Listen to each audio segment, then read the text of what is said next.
decade, one show has shaped the image of our nation. Your Image PR television program, the public relations powerhouse that has been broadening visibilities for 10 years. The PR Primers Limited, in partnership with the Nigerian Institute of Public Relations, NIPR, and Ogun State Television, OGTV, is inviting you to an extraordinary 10th anniversary of Your Image PR television program under the distinguished chairmanship of His Royal Majesty, Oba Professor Sakama Temilola V. Oluwu of Owo Kingdom. Join us on Wednesday, October the 9th, 2024, at the Park Inn by Radisson Hotel, Kuto, Abeokuta. Hear from cultural icon Prince Yemisi Shillong, Grand Donor and Chairman, Supervisory Council, Yemisi Shillong Museum of Art, Pan-Atlantic University, Lagos, as he talks on the topic, the role of public relations in promotion of arts, culture and tourism. Experience a decade of game-changing guests, empowerment programs honoring legends, insight from NIPR President Dr. Ike Meleako, and awards for PR excellence. Don't miss this landmark event in PR history, which includes the release of 10th anniversary edition of the iconic PR Primers magazine, Your Image, 10 years of broadening visibilities, shaping the future. October the 9th, 2024. Be there.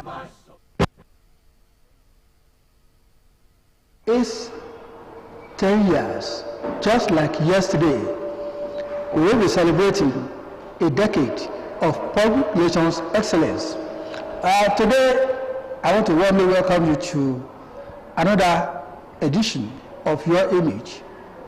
This is the first public relations TV program in Africa, courtesy Ogun State Television. Kudos to OGTV. Today, we are having a different topic entirely, and it has to do with the issue of pension and then the retirees. Of course, citizens are expected to enjoy life after retirement, and when we retire, certain benefits are supposed to accrue.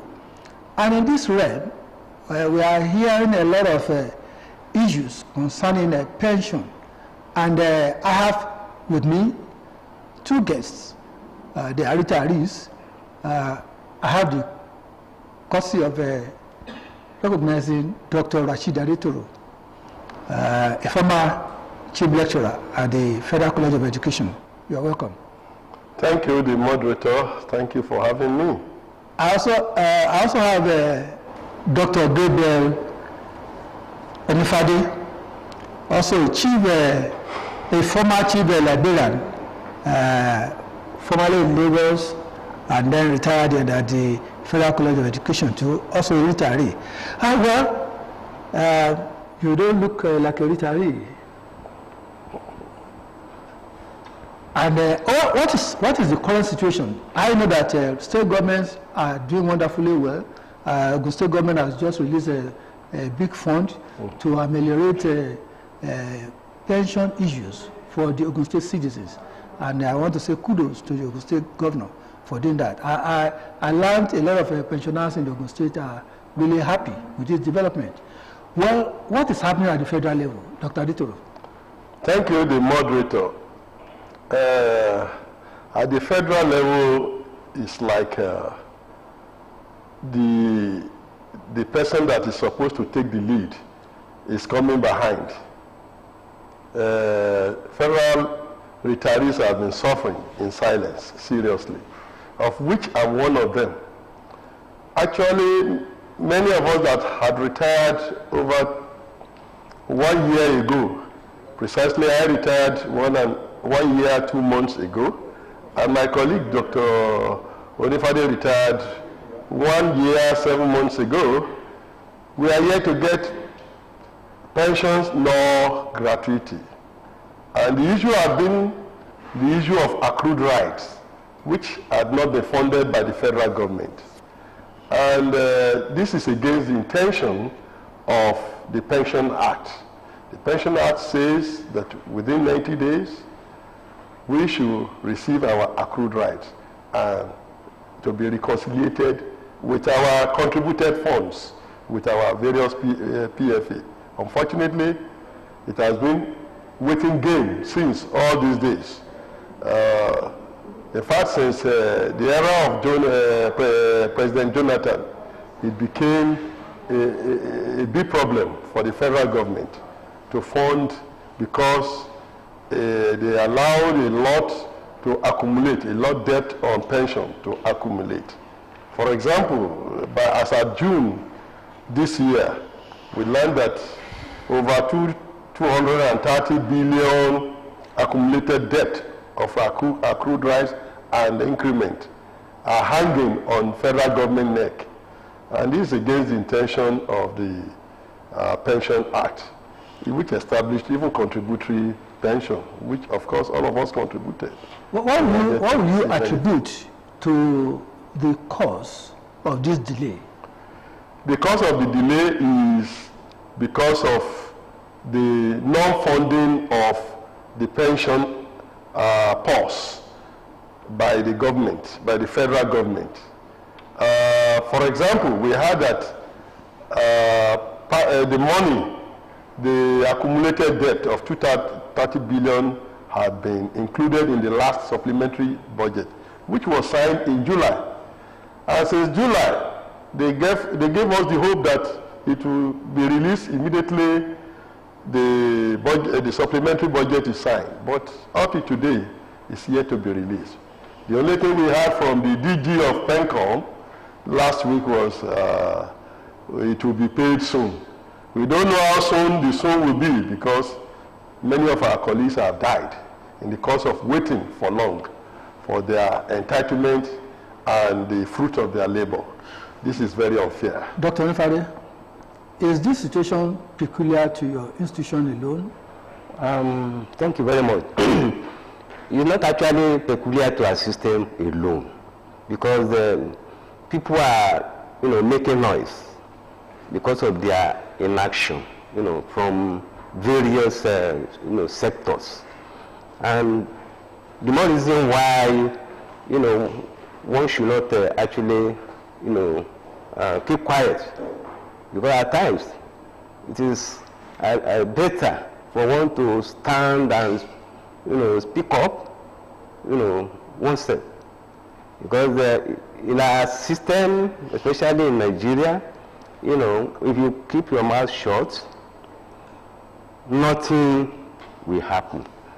And that's the essence of maybe asking those people that are involved to do something about it. For the past 17 months, like my partner has said, I've been waiting. And before that time, before we proceeded on 3 months, mandatory leave before retirement, we did all the necessary things.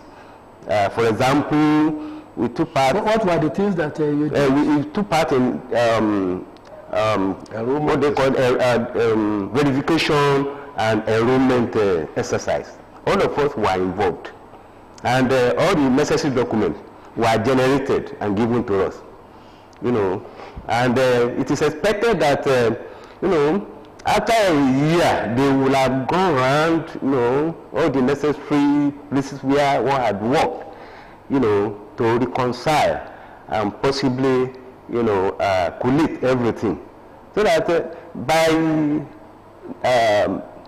after a year the accrued rights will be released. And we have not had anything up till now. When we contacted our PFA, they keep on telling us that they are still expecting the PENCOM, to release the final pay before they can actually ask us to come for our lump sum. What does the law say, Dr. Adesiro? Yeah, thank you, the moderator. The law says that within 90 days, all reconciliation should have been done, and accrued rights should have been merged with the contributed funds and released to the lump sum to be negotiated and released to the retiree. But it's getting over a year now, here and there. The law even does not recognize that when the accrued right is late, you have to be waiting with your contributed funds. For example, last month, an alert of reconciliation was sent to me that all my contributed funds, especially from my employer, even though after a year, had been reconciled and the outstanding balance credited to my account. And when I asked my PFA that they should do the needful by paying me the lump sum, they said they are waiting for accrued right. And I said, this negates the spirit of the 2014 Pension Act reforms, which did not say you should wait for accrued right to come before. But we were told it's a guideline. I don't know. I don't know how a guideline could even defeat a law, a statute signed into law by Mr. President. Could it be a bureaucratic issue? It is. So that's the way I see it, and it's costing many of us our lives. As we are here, many of us are living on medications. For example, in every month, I spend nothing less than 30,000 for my self-medication to sustain my health. Because, like us, we retired at the age of 65. Professors even retired at the age of 70 when they become vegetative. And we are not considering them. These are nation builders. These are professors that are producing even the manpower of the nations.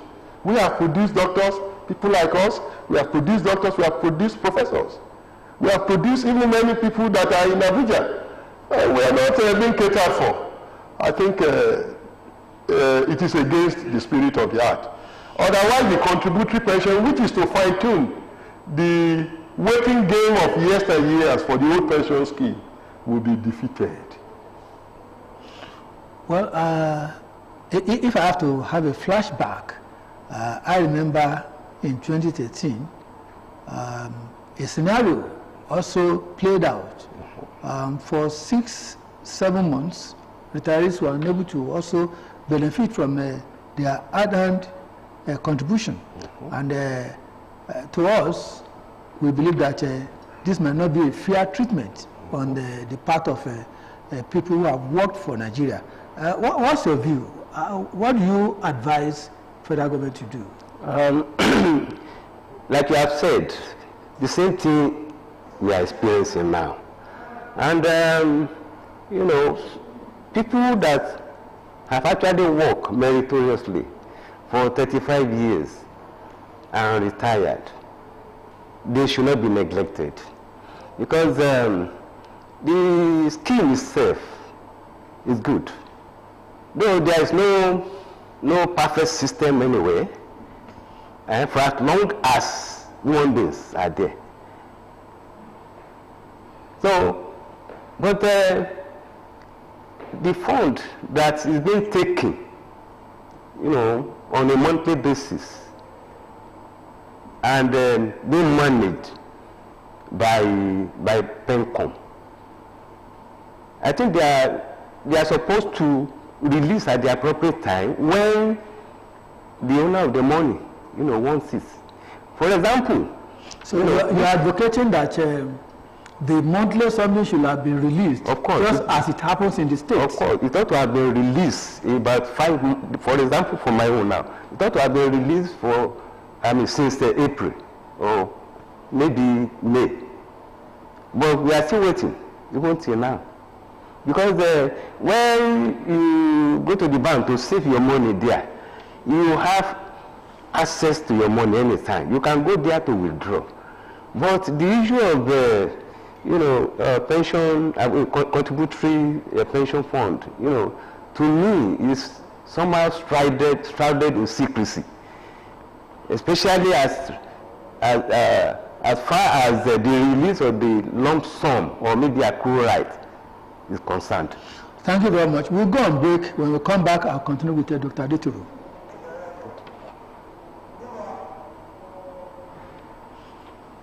Hands For a decade, one show has shaped the image of our nation. Your Image PR television program, the public relations powerhouse that has been broadening visibilities for 10 years. The PR Primers Limited, in partnership with the Nigerian Institute of Public Relations, NIPR, and Ogun State Television, OGTV, is inviting you to an extraordinary 10th anniversary of Your Image PR television program under the distinguished chairmanship of His Royal Majesty, Oba Professor Sakama Temilola V. Oluwu of Owo Kingdom. Join us on Wednesday, October the 9th, 2024, at the Park Inn by Radisson Hotel, Kuto, Abeokuta. Hear from cultural icon Prince Yemisi Shillong, Grand Donor and Chairman, Supervisory Council, Yemisi Shillong Museum of Art, Pan-Atlantic University, Lagos, as it talks on the topic, the role of public relations in promotion of arts, culture and tourism. Experience a decade of game-changing guests, empowerment programs honoring legends, insight from NIPR President Dr. Ike Heleako, and awards for PR excellence. Don't miss this landmark event in PR history, which includes the release of 10th anniversary edition of the iconic PR Primers magazine, Your Image, 10 years of broadening visibilities, shaping the future. October the 9th, 2024. Be there.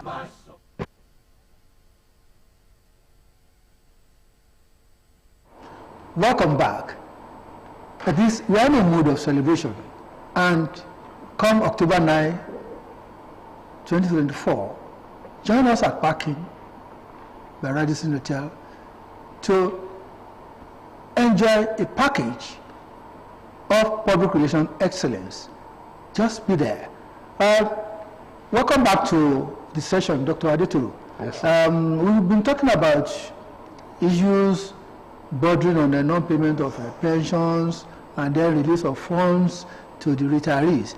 Perhaps you are advocating for a change in the approach so that things can be better. So what's your opinion? Thank you very much, the moderator. First and foremost, I must congratulate you for a good job being done for public relations outfit in the state and at the nation at large. And we are waiting for the day, and we hope God will make us to be alive to all witness the day. Amen. Congratulations, sir. Thank you so much, sir. So, moderator, you see, I think the problem actually is the problem of implementers of reform. You will remember that it is to reform the old pension scheme that the contributory pension scheme was created in 2004. But what was not envisaged, that human factor will still come in, is still happening. You see, now as good as the Contributory Pension Act is, the violation, the government itself is the greatest violator. Well, how do you mean? What I meant is that it says that in the Act, that 5% of every monthly consolidated revenue should be set aside for the payment of accrued rights monthly. Whereas government doesn't do that. To the extent that they allow it to accumulate to over 200 billion naira. So, you see, this kind of thing is about human factor. And I think it is about the career officers who should have been guiding the political office holders aright to say that, this thing is violating the constitution of the land. Honestly speaking, it baffles someone. I don't know how many reforms we have to do. We are now to reform the reformed now. And what we can only appeal is that the human operators should operate sincerely and objectively to the intent and objectives of the act. And let me tell you, part of it is that in the act, it never says you should be waiting for accrued right. Once you have your contributions reconciled and your balance outstanding already credited, then it's supposed to be disbursed and lump sums should be given to the retiree. Dr. Adetoro, perhaps I have to interject. Yes, sir. We are talking about reform. Yes. And this reform that we are talking about also have a human element. Yes, sir. part of the people who operate in the system are also the government functionaries. Yes, sir. I mean, people who grew in the service. Yes, sir. And became permanent secretaries, directors. Why is it difficult to implement a reform that is meant to provide succor to citizens? Perhaps we are the enemies of ourselves. Thank you. It appears like that, but it doesn't appear again because the body language of Mr. President sometimes guides the extent to which the career officers will operate. For example, if memos are pushed for payment and it's not approved, and when it's approved also, the Ministry of Finance and the Central Bank refuse to fund, then there lies lacuna in the operations. I think if we stick to the intent, the spirit of the heart, which says 5% of consolidated revenue should always be set aside to settle pensions, I think we will not be at the stage we find ourselves. Now that even the government is failing in remitting its own counterpart funding, then the pension fund administrators should also not hide under the inefficiency of the government to not release the one already contributed that is in their coffer. For example, I had to contact my own relation manager. Sometimes he will even be evasive. For over 1 year, they never communicated with me until when I alerted them about 3 or 4 months ago that, what is happening to my contributed funds? How far has it yielded? And so on. To the extent that I had to fight and I had to be communicating with their head office, Stanbic IBTC, their head office. And they are telling me, before they now rush to give me the balance statement, until just last month, when they now gave me, my outstanding balance had been credited to my account. And I said, release my contributed funds to me. They were now saying that they are being guided by the guideline, which is not in the spirit of the art. I think there is no thorough supervision, even in pension transition and pension processing. And that is making all the operators to be playing hide and seek games, just like my colleague said. And all these things must be fine-tuned. In the spirit of patriotism and in the spirit of love for the country. Because, let me tell you, these are people who build these nations. I must confess to you. These are people who build this nation. My colleague was a former librarian, college librarian. You can imagine. Me, I've produced even doctors and professors. And I'm now suffering the fate of enjoying the fruit of my labor. I think it's unfair. So everybody must play his own part. Thank you very much, Doctor. And I will want to appeal to Madam DG of PENCO to quickly act fast to release the money that she said very soon it will be released. Thank you very much. Well, your short advice to retirees. Well, thank you, sir. I want to say that there should be proper monitoring by the regulatory body. Your advice to retirees. They should not keep quiet, too, because we are in a situation whereby you have to speak up, or else you are forgotten. Citizens must speak up. Retirees must speak up. Government officials must also perform to expectation. It's only when we do this that Nigeria can grow. It's on this note that we'll have to stop this discussion until next week, where we come again. I have to thank Dr. Rashida Adeto for coming on the beach. It's my pleasure. And also appreciate Dr. Gabriel Onifade. Thank you very much for being here. And I know government is listening. We believe that by the grace of God, you will earn your benefits. Viewers, this is where we have to call it a day. Until next week, I say bye. Remember, October 9 is our date. Be there. Support this scheme. Thank you so much. Bye.